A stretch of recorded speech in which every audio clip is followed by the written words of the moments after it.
Some of you might be wondering why I have been silent about the new Witcher trailer from Netflix. I mean, the thing got 15 million views in a week. Well, to be honest, after making these two videos over the past few months, I didn't think I have much more to add. So I decided to wait until I finished the last Wish book first, because perhaps then I would have more to say and I'll avoid having to repeat myself. Besides, I generally want to go through all the books as fast as possible, so I opted to switch to an audiobook format about 2/3 into the last Wish, and I actually finished it and the Sword of Destiny book already. So now that I've read and listened to the first two parts of the series, let's see what I have to say about this trailer. Oh, and before I proceed, a little disclaimer here. Any complaints that I may have about the trailer should be treated as minor to medium-sized at most. After all, we gotta see the final product before we can review it properly, so yeah, let's just get going. I remember hearing stories. I really like the color and the look of his hair, certainly better than some of the pictures they've been releasing prior to this trailer. Also, the tip of his sword seems a little dull. About witches. Is it true what they say? Okay, here goes the medallion. In my previous video I said it looks kind of cheap to me, and plenty of people corrected me saying that it is very true to the books.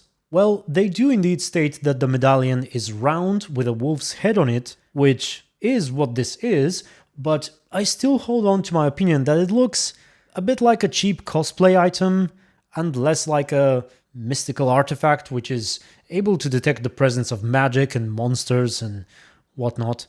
Also, does this scene take place after the butchering of Blaviken? That would be nice.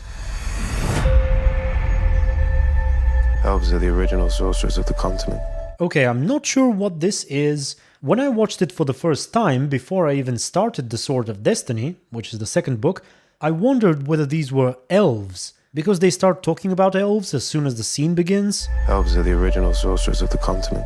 However, after reading the book, this could be the Brokilon forest, and these women could be the dryads that inhabit it. In which case, well, they don't look like anything I imagined, honestly. A bit too plain, perhaps? I pictured the dryads as more magical and mysterious, and these look like ordinary humans. Also, is this Aithne, their leader? It can't be her, right? She had silver hair and so on. So perhaps this isn't Brokilon after all, or maybe Ciri visits it once again later, I don't know. As for Ciri herself, well, other than potentially looking a little older than I imagined, assuming this is the scene I'm thinking of from the books, she looks good. I actually like young Ciri, as described in them, more than the Ciri we see in the third game. On top of that, I like the actress they chose, so I'm having high hopes. When humans... No idea who this is. Could it be Fringilla? The guys next to her look like they could be Nilfgaardians, and since she's also Nilfgaardian... When humans and monsters arrived. This has got to be pre-transformation Yennefer and somebody else? Perhaps that sorceress... what was her name? The one who wrote The Poisoned Source? Anyway, if memory serves me right, those events do not take place in the first two books, so I don't have much to say about this. Elves taught humans. Oop, wrong clip. Elves taught humans how to turn chaos into magic. And then... How is this sword making this sound when simply traveling through the air? And then... And that is a piece of armor I like. And the humans slaughtered them. Chaos is the most dangerous thing in this world. But without control, chaos will kill you. Chaos is the most dangerous thing in the world, but without control, chaos will kill you? That's a weird sentence. Why put a but in there? If chaos is the most dangerous thing, surely it's no surprise that it will kill you without control? Yeah, I'm probably wrong. So that's all life is to you? Monsters and money. And there's our dear darling Triss. I'm not going to repeat myself from that one video, but in addition I think I can point to the fact that from what I've read so far, albeit Triss is pretty much not in the first two books, but as far as I understand, she should have an overall less mature look to her than Yennefer, more teenager-like, if you will. And if anything, we seem to be getting the exact opposite effect in here. But perhaps they'll make up for it with their acting. Monsters and money. It's all it needs to be. Now, should we talk about Geralt? While reading the books, I don't recall him ever being described as particularly big or muscular. The focus is usually on how fast and agile he is. In fact, I think there was a scene before he meets Yennefer for the first time, where he is described as noticeably smaller than another guy. But nevertheless, I think he can pull it off. So far, he and Ciri are shaping up to be my favorite members of the cast. Just gotta wait and see how they actually sound and act and all that. Something out there waits for you. At times in this trailer, the eyes of characters look somewhat unnatural. This child will be extraordinary. This is the look of a man who's not ready to have children.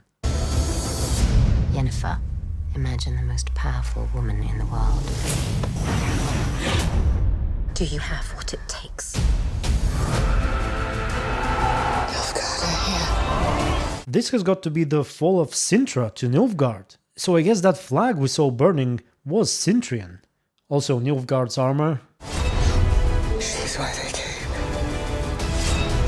You can't. This weapon right here is fake. It seems too small, in my opinion, to be a proper poleaxe, if that's what it is, and it seems to defy the laws of physics. You can't outrun destiny just because you're terrified of it.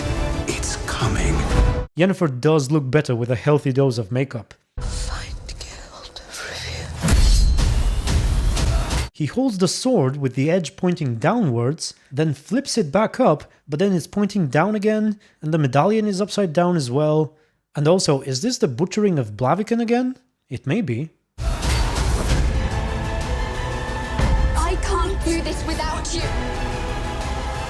No matter what you choose,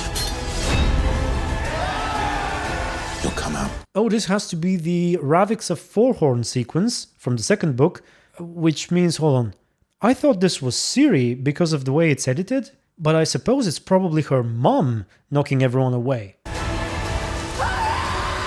I wonder who this poor guy is, and who's this one in the background. Also, this is made to look like the same scene, but it clearly isn't. It's raining where Yennefer is. Unless they're trying to recreate that scene from The Last Jedi. You know, between Kylo Ren and...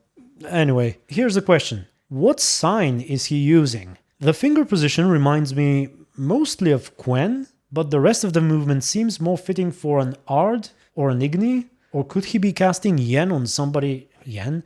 Could he be casting Quen on somebody else? Geralt looks good though.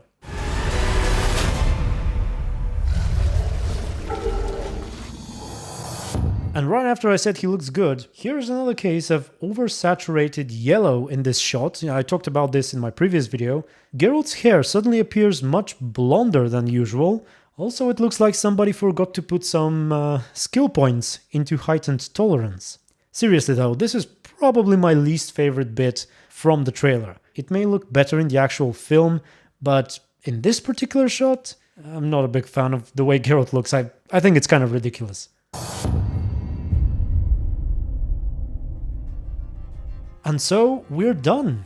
I hope this video wasn't a waste of your time, and if you don't mind, please share your own thoughts about it down below. Thank you very much for watching and for your support, and until the next one, stay tuned and be good.